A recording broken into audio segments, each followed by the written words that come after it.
We are Group 11 National Security. Our group consists of Luke Harding, Mike Fisher, Brigid Mangan, Sydney Caiarelli, and Brendan Carnes. Our question is, how is the military honing their use of cyber warfare in order to integrate the military into the 21st century, and what are some of the specific duties that these newly created commands govern? Congress wants the Pentagon to spend more than $200 million to identify holes in the U.S. weapons and communications software that could allow foreign militaries to disrupt or defeat advanced arms and cyber attacks. Even though many tactics are used to prevent military attacks, military defense systems remain susceptible to attacks. The three classes of vulnerabilities that are exploited in cyber attacks are software-based, hardware-based, and insider threats. The majority of military defense systems deploy widely used software and devices, such as operating systems, open-source software, routers, etc. These are prone to various classes of vulnerabilities, such as hard-coded passwords and backdoors in firmware. In 2009, the United States Cyber Command was established to centralize command of our military's various cyberspace operations. Its task is to ensure the security, integrity, privacy, and governance of government and military IT assets and infrastructures through analyzing, building, and implementing strict government-wide information security policies, along with monitoring and maintenance.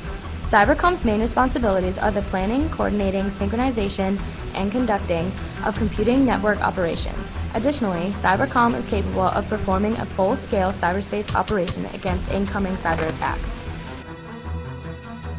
The United States Army integration of cyber tactics is one of the fastest growing commands in the Department of Defense. With the realization of future operations transcending any battlefield that the United States Army has ever faced, the DoD has authorized 40 new cyber mission force teams by fiscal year 2016. This shows a 10% increase in the budget and brings it up to $14 billion. This includes many new MOSs, which are jobs within the Army, for cybersecurity experts. And although the private sector draws many experts away, the Army still attracts plenty of qualified talent within its ranks. Of the new types of MOSs that the United States Army offers, there are four main jobs. The 25 Delta Cyber Network Defender, which is an enlisted position. The 17 Alpha Cyber Operations Officer, which is an officer position. The 17 Charlie Cyber Operations Specialist, which is an enlisted position. And the 35 Quebec Cryptologic Network Warfare Specialist, which is also an enlisted position. There are many uses to being in the U.S. Army Cyber Command. It is one of the fastest growing MOSs in the Army, and the job placement rate for these soldiers is the highest the Army has ever seen. There are also numerous educational benefits as well as full-time scholarships for people going into IST positions in the Army. There are also high-level security clearances that soldiers can get that will benefit them in the private sector. The U.S. military is entering a new battlefield, and the danger of disruptive and even destructive cyber attack is growing, according to our national security advisors. Now is the time to enter this command.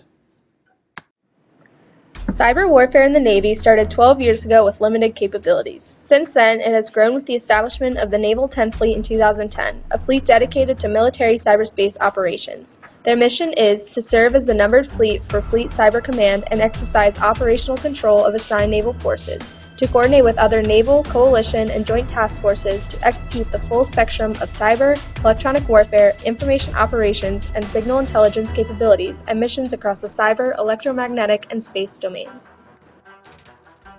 The 10th Fleet has established its strategic plan for 5 years from 2015 to 2020. There are 5 major strategic goals. These goals are to operate the network as a warfighting platform, to conduct tailored signals intelligence, to deliver warfighting effects through cyberspace, to create shared cyber situation awareness, and to establish a mature Navy cyber mission forces.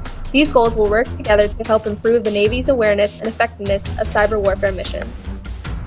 Similar to the Army's MOSs, the Navy has designations. Most of the jobs reside under the Information Dominance Corps communities. These personnel can reside both onshore and offshore to do their duties on ships, submarines, aircraft, as well as for agencies such as the NSA and CIA.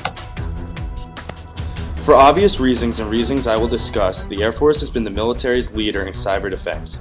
After a series of, quote, Pearl Harbor cyber attacks in 2007 and 2008, the DoD decided more money and effort needed to be focused on cyber warfare, and AF Cyber Command would be the largest and most advanced, consisting of 17,000 airmen, civilian contractors, and reservists, with a budget of $1.4 billion per year.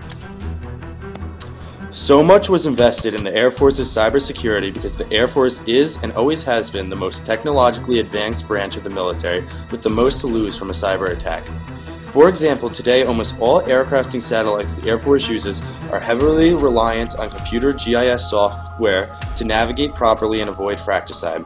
Planes like the B-2 and F-22 Raptor can't even stay level in flight without an onboard computer, and even the missiles we create just to blow up are often computer guided. With so much reliant on computer technology, the Air Force has been creating many new and exciting military occupation specialties for enlisted airmen along with officers. These are some of the most competitive fields in the Air Force, and officers fresh out of college can make six figures in these MOSs and even work in the Pentagon. Throughout this video, we discussed the military's increasing participation in cyber warfare, as well as new cyber warfare strategies.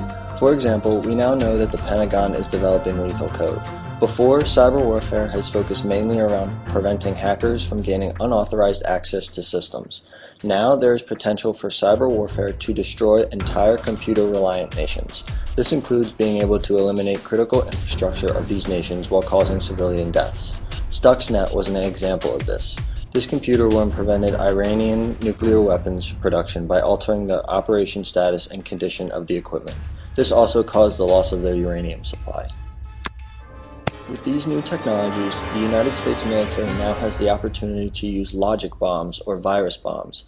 This means that attacks can be executed from behind a computer screen instead of using ground troops.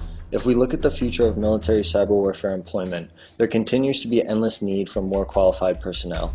More and more civilian resources such as power grids, water facilities, and even financial networks are becoming susceptible to cyber attacks. This means an increase in the need for people who have the skills to protect these areas.